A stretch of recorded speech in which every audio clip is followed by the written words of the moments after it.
Okay. So I assume no one else is going to come, but thank you, Angela, for coming. Um, Maybe I'll just quickly say in the chat in the Google Classroom that there's a meeting.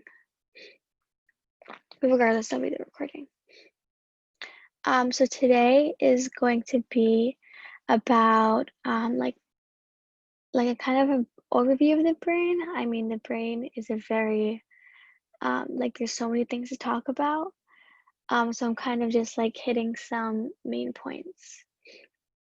So I'll go over like an overview of like the nervous system. I'm talking about nerve tissue, how it's organized, and then some brain anatomy. And then of course our modern day connection.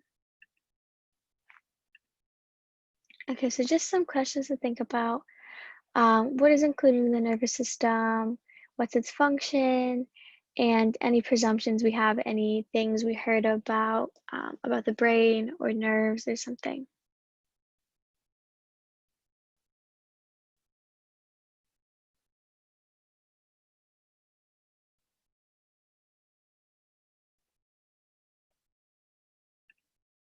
So yeah, you can just drop your answer in the chat if you'd like.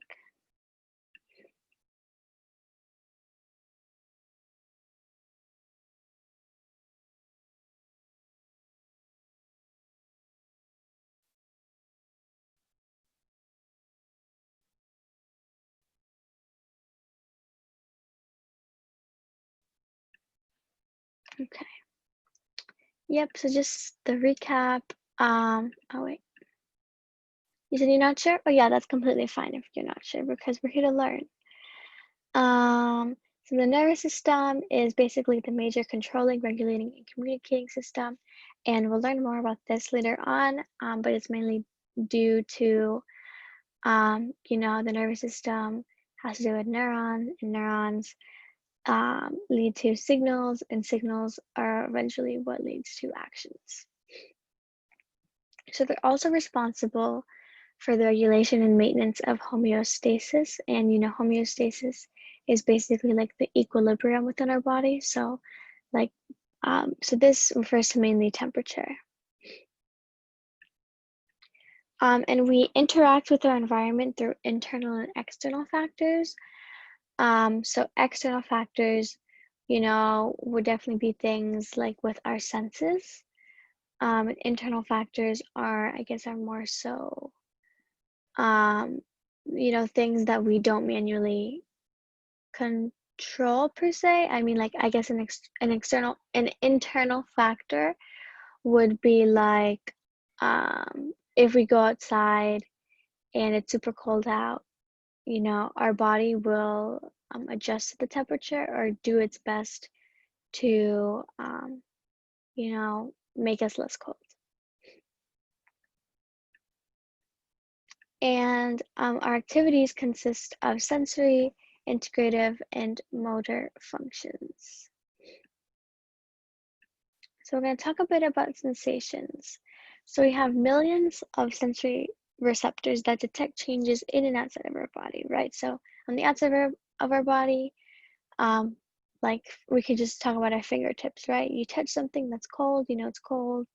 Something that's hot, it's hot. But inside our body, things, this is right here. So inside our body, these receptors detect pressure changes, the concentration of pH, so whether it's acidic or basic, or carbon dioxide concentration, and the levels of electrolytes.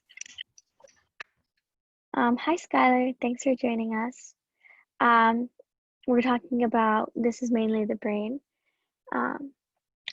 Right, and then for external factors, temperature, light, and sound. And in case you don't know what stimuli is something that invokes a specific reaction. So in this picture down here, right, when there's light shining above on this flower, the flower moves in the direction of the light. So this light is a stimuli, and the flower moving is a response. So it's like a cause and effect relationship. And from this, our body gains sensory input, which is just the gathered information from, you know, these things we experienced with the environment.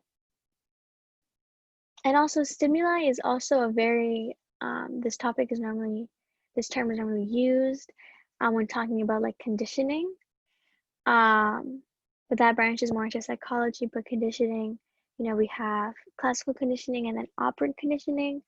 It's where an unconditioned stimulus turns into a conditioned stimulus. So now for nerve tissue. So we have two types of cells, so the neurons and then the neuroglia. So the neurons are the cells that actually transmit the impulses and is the structural unit for the nervous system, right? So this is kind of like the warehouse worker, you know, this is what really allows the nervous system to actually have its, to work. But then these non-conductive cells, they're just a support system. And they're this type of connective tissue because they like aid the neurons and their job. So there's these three parts of the neuron are, I would say, the most important. So we have the cell body. So that's where like the nucleus is stored. So that's why it carries genetic information. It maintains the structure and it provides energy for activities. And then we have the dendrite. So this is where the neuron receives and then processes the input from the cells. And then the axon, like the axon terminal, it sends off the electrical signal to another neuron with the myelin sheath. As we see here, right? So here we have the nucleus. The dendrites is where, we also talked about this in another lesson, but the dendrites are where the signal is like received. So that, then through this it goes down. At the deeper level, there's like ion, I forget the word, but you know, at a much deeper level than we see here, there's the exchange of sodium potassium ions that really allow the signal to pass through. And then here the axon terminals, you know, we'll have another neuron right here, and then the signal can be passed on. So we're just going to quickly look at this video. It kind of could give us a visual aspect. Human anatomy. Neuron. The nervous system is an essential part of the human body that helps the transmission of signals across the various parts of the body, or it releases messages back and forth from the brain to the different parts of the body and also helps in the coordination of voluntary and involuntary actions of the body. At the cellular level, the nervous system consists of a special type of cell called the neuron, also known as the nerve cell. The neurons connect to each other using a synapse, which is a structure that acts like a pathway connection that transmits signals to other cells to form the nervous system. Neurons have special structures that allow them to send signals rapidly and precisely to other cells by providing a common pathway for the passage of these electrochemical nerve impulses. Neurons are responsive in nature, by which we imply that the neurons respond to feelings and communicate the presence of that feeling to the central nervous system, which in turn is processed and sent to the other parts of the body for action.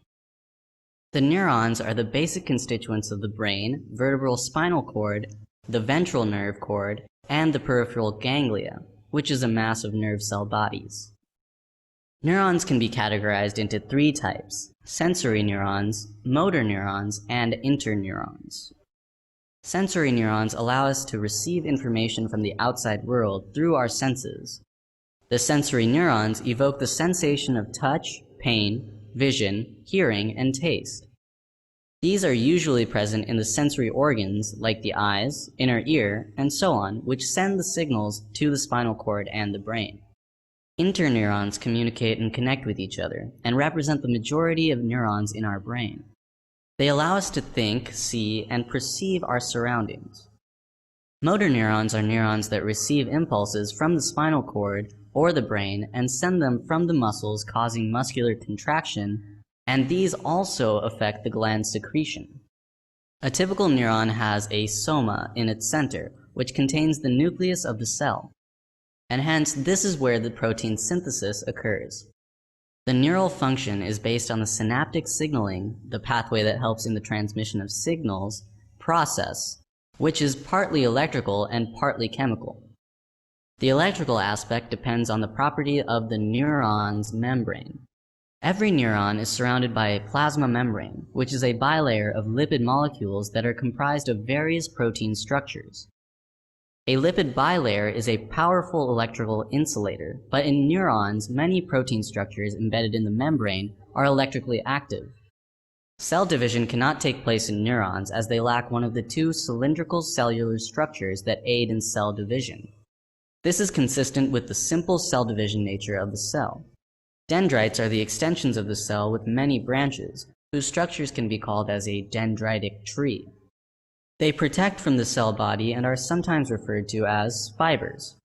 They are also called as afferent processes because they transmit impulses to the neuron cell body. There is only one axon that projects from each cell body, which is a finer cable-like projector. It is usually elongated and carries impulses away from the cell body, that is, away from the soma. It is called a efferent process. Many axons are surrounded by a segmented white fatty substance called myelin sheaths. Okay, so hopefully that makes more sense. Sorry. For like the process as the neurons move, you know. So now we're going to talk about some brain organization. So it's split between the central nervous system and then the peripheral nervous system, right? So the brain, the spinal cord, and then the rest of the nerves. So in the central nervous system, it's encased in bone for protection, right? So our brain and our spinal cord is very important. It's kind of like the backbone of our entire body, like literally. So the brain is held in the cranial vault, and the spinal cord is in the vertebral canal. And these two connect at the foramen magnum. And then for the peripheral nervous system, we have the nerves and the ganglia, but they're split up into the afferent, which is sensory, and then efferent divisions. So the afferent transmits impulses from the peripheral organs to the central nervous system, and then the efferent transmits impulses from the central nervous system to the peripheral organs to cause effects and actions. But then the motor division divides into the somatic and autonomic nervous system. So have you guys ever heard of adrenaline?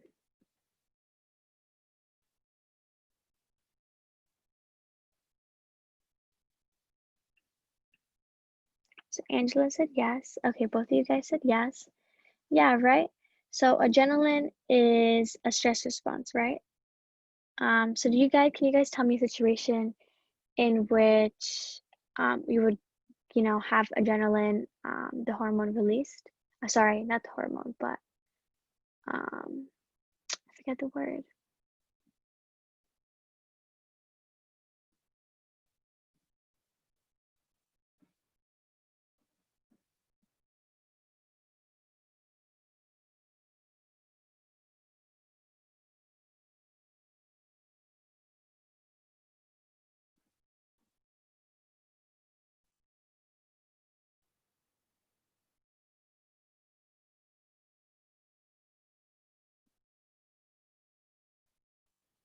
Okay, well, I'll give an example then, in case you guys aren't typing one up.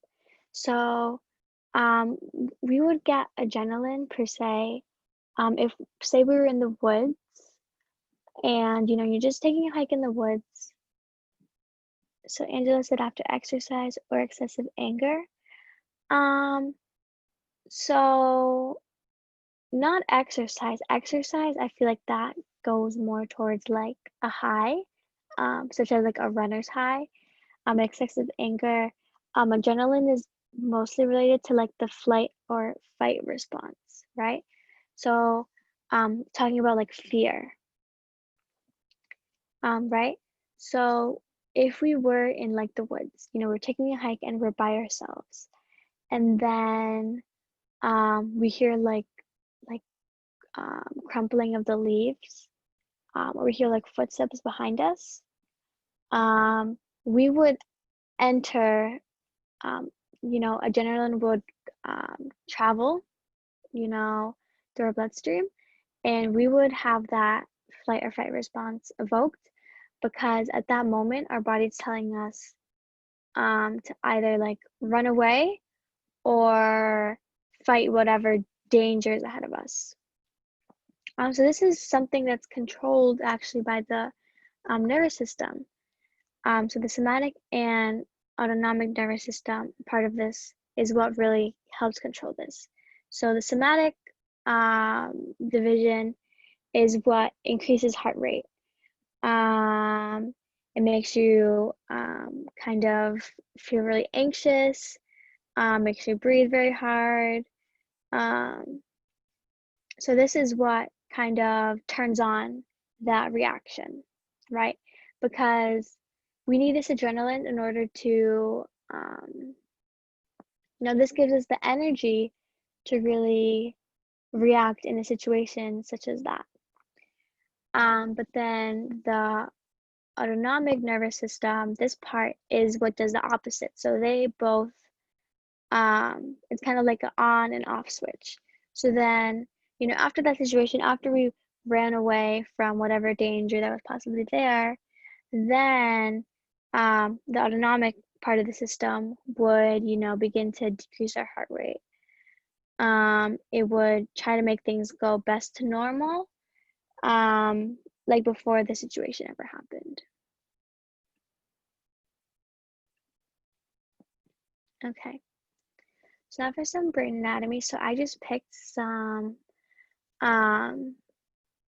few of them, but there's a lot more than this. So first we have the cerebellum, which is responsible for coordinating movement. The thalamus, which is the regulation of our consciousness and alertness. The hypothalamus, which releases hormones and regulates our temperature. We have the Broca's area, which is linked to speech production. And a quick thing to like remember this. So Broca's or broken if it doesn't work. So that makes me remember it easier. The Wernicke's area, which is linked to language development, and then the brainstem, which connects to our spinal cord, regulates breathing, heart rate, and blood pressure. And also, if we do happen to have time at the end, I completely forgot I have videos from a brain dissection that I attended last year. So if I do have the time, I could show you guys that. So we have, we're going to talk about some of the brain lobes. So the frontal lobe has to do with motor responses, movement. And there's also some motor responses that are automatic, which have to do because of like stimuli, as I mentioned earlier. So say we were cooking something and the stove is pretty hot, and if our hand were to touch the stove or like the hot pan, our hand would jerk away because even without thinking about it, like we don't even have to think about it, it just gets away from that pain because of pain receptors. So then we have the temporal lobe that has to do with our hearing and our memory. The parietal lobe, which has to do with somatosensation. So like our somato, sorry, means bodily. So like kind of like our perception of ourselves in space or like in our environment. And then the occipital lobe, visual sensation, and then, this root of the word gives us the hint that it's about our vision. And then the insular lobes have to do with vestibular and visceral sensation, right? So this has to do with our hearing. Okay, so now I want to talk about a modern day connection, and it has to do with the corpus callosum. So this is a large C-shaped nerve fiber under the cerebral cortex. And like if you were to see it in a picture, which unfortunately I didn't take one, but it makes up the largest amount of white matter tissue, and this is what connects the right and the left brain of the left hemispheres of the brain. So this is basically what allows these two sides to communicate. And through research, in the last century, it appears to have effect on behavioral characteristics. And this was mainly, there's research with like autism that's shown this. So there's something called a corpus callosotomy, which is basically the removal of corpus callosum. And this is used to treat patients with epilepsy. So it was found that, epilepsy is basically, consists of seizures. And, obviously a normal functioning person would not want these seizures because they disrupt your daily life. So this surgery, because they sever the connections between both sides of the brain, the seizures and basically the epilepsy in the person diminishes. So this is going to talk about some of the this brain experiment on how it affects this man.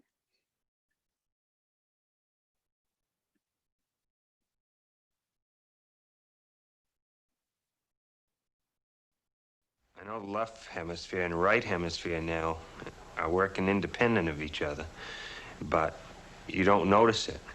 Now, you just kind of adapt to it. You don't have any feeling, it doesn't feel any different than it did before. 7 years ago, Joe had brain surgery to allay the effects of severe epilepsy.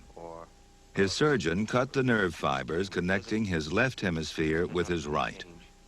While the operation was a complete success, Joe's unusual case offers an extraordinary insight into the machinery of mind. This fiber system, the corpus callosum, is located midway between the two hemispheres. When it was surgically severed in Joe's brain, the transmission of information between the two hemispheres was halted. Michael Gazzaniga. What we can do is play tricks by putting information into his disconnected, mute, non-talking right hemisphere and watch it produce behaviors. And out of that, we can really see that there is, in fact, a reason to believe that there's all kinds of complex processes going on outside of his conscious awareness of his left half brain. Joe, I'm going to show you some things. I just want you to tell me what you see. And here we go. You ready? Look right at the dot. Okay. Right. Okay, you ready? Look right at the dot. Grapes. Good. When Joe focuses on a point, look right at the dot.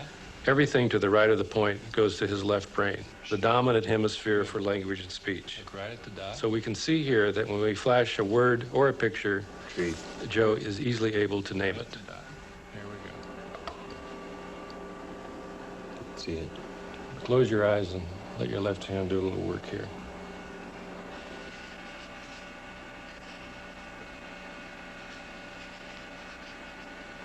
Okay, what do you got there? Pan. Okay, very good. Now, when a word or a picture falls to the left of a fixation point, that information goes to his disconnected right half brain. And as we can see here, Joe is unable to name it. Joe is able to draw the picture with his left hand, the left hand getting its major control from the right half brain. What did you draw? Okay. What did you see? wheel on one side. I don't know what I saw on the other. So even though he can't name it, his left hand is able to draw out a picture of the stimulus, of the picture or word that we presented to his right half brain. What did you see? Saw a hammer. So just close your eyes and draw with your left hand. Just let it go.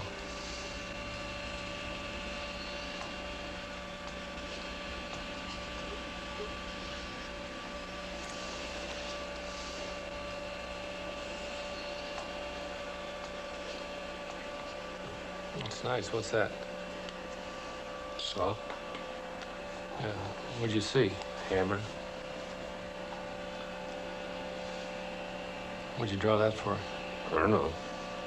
What we have with Joe is just a dramatic example of a neurologic case that really allows you this window into the non-conscious and how powerful non-conscious processes are at influencing our conscious self, our personal self. What Joe and patients like him, and there are many of them, teaches us is that the mind is made up of a constellation of independent, semi-independent agents, and that these agents, these processes can carry on a vast number of activities outside of our conscious awareness. Even though that goes on, there's some final stage or some final system, which I happen to think is in the left hemisphere, that pulls all of this information together into a theory. It has to generate a theory to explain all of these independent elements. And so, and that theory becomes our particular theory of ourself and of the world. Okay. Right. As you saw there, like, since he underwent that surgery, basically the two hemispheres, the right and the left, were like separate. And they kind of had their like own consciousness that did not interact with each other, which is why, he couldn't name the object, but he was able to draw it. But then the other time he was drawing something random, and then he named the object. So basically, the stimuli that they kind of interact with is affected because the connection is no longer there. So yeah, this is both something that's good and kind of flawed per se. It's kind of weird. Yeah, it definitely is kind of weird, right? Because, now these two halves of the brain are just acting independently of each other. They're not, like our brains, right? They're talking to each other. They're able to, we're able to, use both at the same time and synonymously. It's like it's just doing its work. But for people like him, the people who needed this treatment to get rid of their epilepsy, their brains are working now in a different manner. They have to go and transmit through by hand. Yeah, so they do have to undergo like different methods of like normal routines because now their brain kind of has to go through like that additional step. So I'm gonna airdrop this. Okay, so yeah, I can share my screen. So I apologize if the quality is not that good. This is from my old phone. But this is a video of them splitting the brain in half. This was at a brain bank where they get brains for research. Specifically, I forget the exact term, but it's TMS, I believe. TMS has to do with like sports and like concussions. I think that's the word. I don't remember.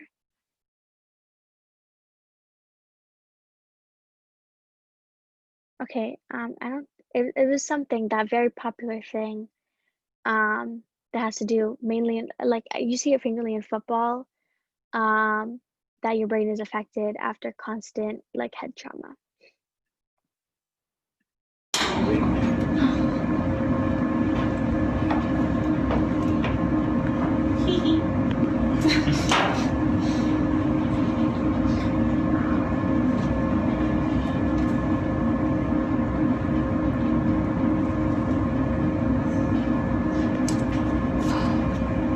So we just cut through the Satisfying.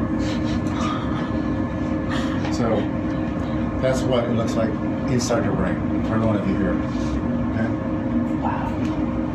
That's what it looks like inside your brain. Inside your brain.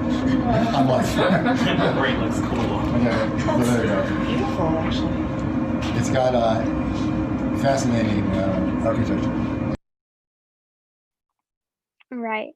So, you know, in case you haven't kind of seen, you know, organs stored somewhere, which probably that's a bit odd.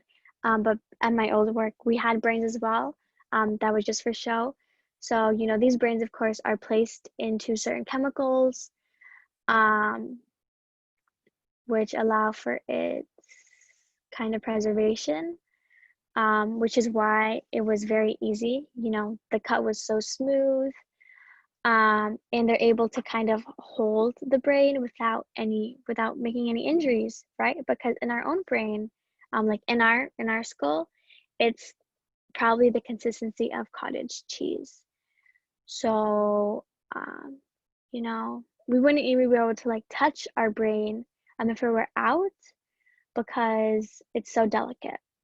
Which is why, you know, people in neurology, And it they has the consistency of lime jello.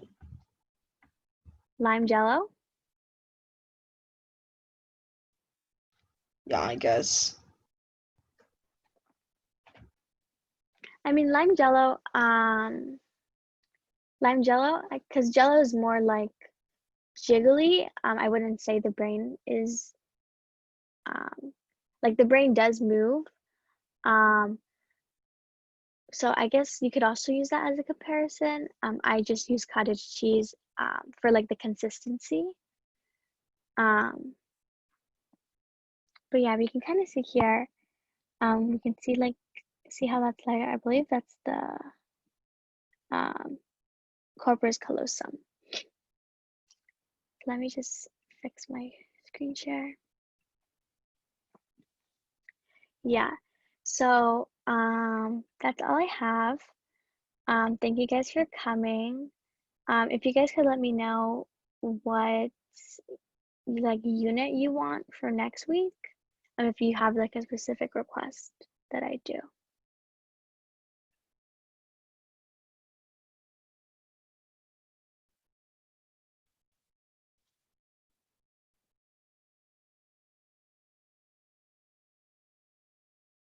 But if you guys don't, you guys are welcome to leave. All right, bye then. Bye-bye.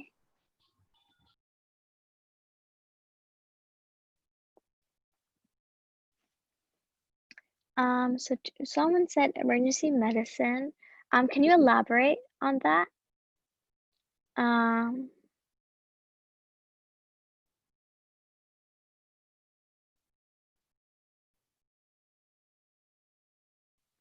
yeah, so I can probably cover both. I just need to understand exactly what you mean on emergency medicine. Do you mean like the career fields, or like the process, like a day in the life of someone who is in that field?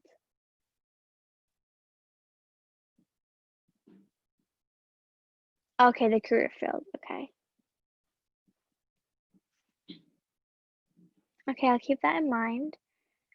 Um, I think first I'll do anatomical language, since we're still on that kind of route.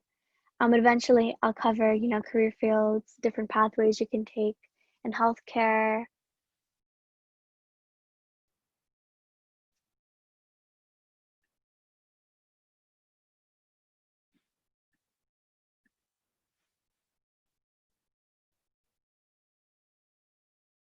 Okay, yeah. So thank you guys for giving your input.